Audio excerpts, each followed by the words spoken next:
Hey guys, Cockerpunk here. An interesting topic came up in Punkworks. It's kind of one that's been around the paintball world for a little while, and I gotta thank Lefty Strikes Back for doing some really great research. He's a really good member of Punkworks.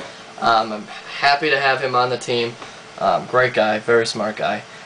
He brought it up. He was talking about the real science behind this idea of baking your gun. So let me grab a gun here. So this isn't the greatest example. Alright, so this is my sand ridge. Yes, I still have it. What you do with your gun is you warm up your oven to about 400 degrees, and you take all your metal parts, take them all apart, and you stick them in your oven, and the colors change in the anodizing. Now, you know, a lot of people instantly jumped on this idea to make their guns really custom looking, you know, by baking certain parts and stuff like that.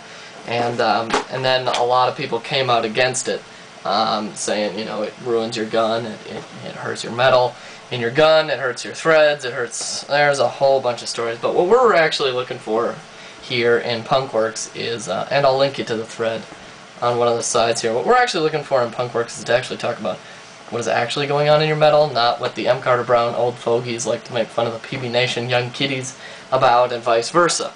So, what's actually happening is a little bit of material science, and I happen to pretty much hate material science. But I'll teach it to you anyway, because I'm a nice guy, right? So, alright, so I got a couple of graphs here that I want to show you, that are just kind of the basics of what material science is and what exactly is going on with the material that you're heat treating, essentially. So here's a quick little graph. Okay, so we have basically two different types of materials: brittle materials and ductile materials. Now we have two primary measurements in engineering: stress and strain.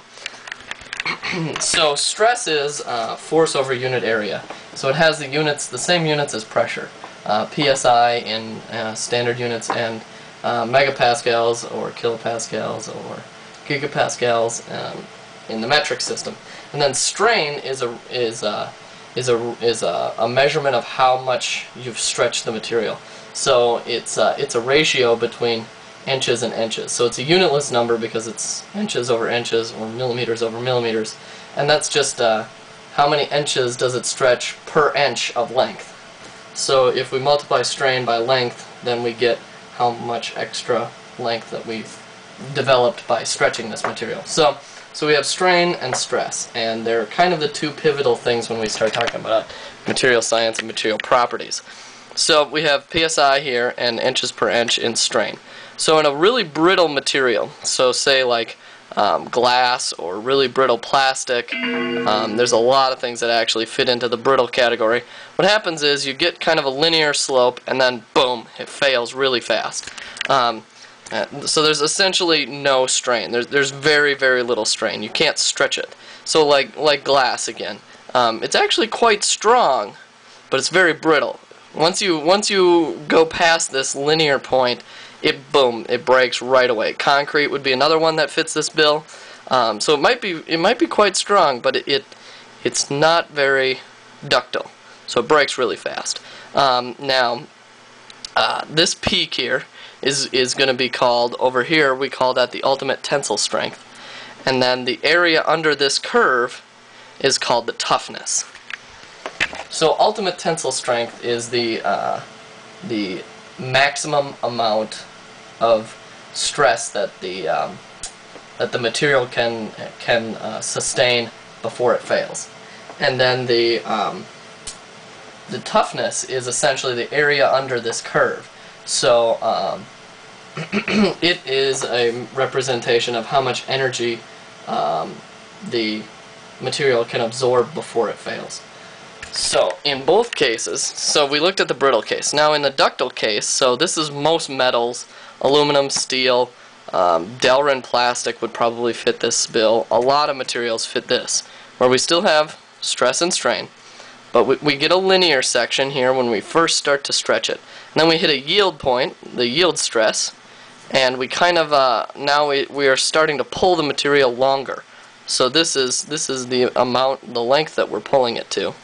We hit ultimate tensile strength, and then we rapidly hit the failure point after that. The reason why this graph dips is kind of complicated. I'm not going to get into that right here. Just know that it does. And then, so what we do is when we computed toughness here, we had this area under this curve. It's a tiny little area because there's almost no strain. But whereas now we have a lot of strain. So in most cases, the more strain you can apply to something, the tougher it is. This is why carbon fiber is very strong, but it's not tough. It's very brittle. You can break it if you hit it with a hammer or something like that, whereas you could hit an aluminum gun body with a hammer and it might dent, but it wouldn't fail on you the same way carbon fiber will. So that's kind of the difference between brittle and ductile. So now what's happening in our guns, when we heat treat our guns, what happens is when we machine metal, when we cast metal, basically whenever we work with metal to get it to final dimension, it hardens. It's called strain hardening, and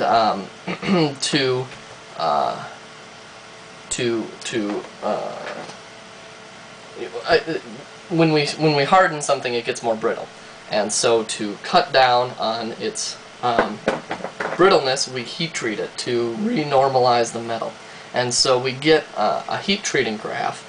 And so before I show you, most guns are made out of 6061 aluminum, and then they are heat treated, pre-aged a bit to what I think it's called a T4 temper. The T4 temper is just a sign that they heat treated it a bit to get it to be a little bit stronger and a little bit tougher. So let me show you the graph here. This would be, again, a unitless graph for a heat treat. So for each different temperature, you're going to get these different curves. This is going to be time that you're heat treating, and then this y-axis is either going to be toughness or ultimate tensile strength. So at first, when you heat treat something, ultimate tensile strength is going to go up a bit. Toughness is almost always going to drop when you get a change in ultimate tensile strength. They're almost always a trade-off between ductility and strength. But you can see that if we heat treat it long enough, the ultimate tensile strength is going to go down, but the toughness is going to go up. So what happens is when we heat treat, when they heat treat the aluminum and then they machine it all out and then they give you their gun after they anodize it, it's been heat treated to whatever the manufacturer has decided is the peak between the ratio of toughness and ultimate tensile strengths. And so what we're doing when we stick these gun bodies into the oven is we're essentially heat treating them again. And 400 degrees is hot enough that it is actually heat treating the metal. So the question really is, and it kind of goes on a gun per gun basis, how far past this ideal point are we? So it depends on if the manufacturer is speccing metal for high toughness or high ultimate stress. If we're somewhere down here, then when we heat treat it in our oven to boil off the dye and the anodizing, that's why the gun changes colors, because you're actually boiling out the dye. That would push you more towards this middle point, whereas if the gun manufacturer has specced out this kind of middle point, we're going beyond that point.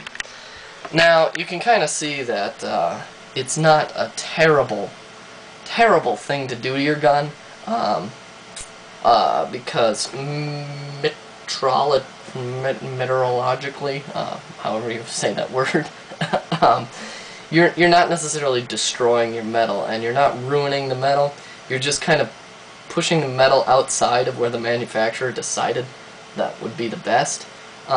Since in most cases we're not pushing the aluminum in our guns to the ultimates, to a ridiculously high margin of performance, in most cases it won't hurt your gun. The main reason why I wouldn't recommend doing this is not because it's going to ruin your gun or the metal is going to be bad or anything like that, because obviously the metal isn't that bad. It's just pushing it outside that ideal zone, that somebody who's a lot smarter than you or me decided was the ideal. The reason why I would not recommend it is because when you stick it in your oven, you have no idea what's going to come out. You have no idea how it's going to react in terms of the color and the finish. So that's my recommendation there, and that's hopefully some background knowledge as to what's going on. Big thanks to Lefty Strikes Back again. I'm linking to his thread. He's the one who brought this up. I just thought it was interesting enough and controversial enough that I would get some actual knowledge out there. So, yeah, hope you liked the video. Hope it wasn't too boring. And talk to you guys later.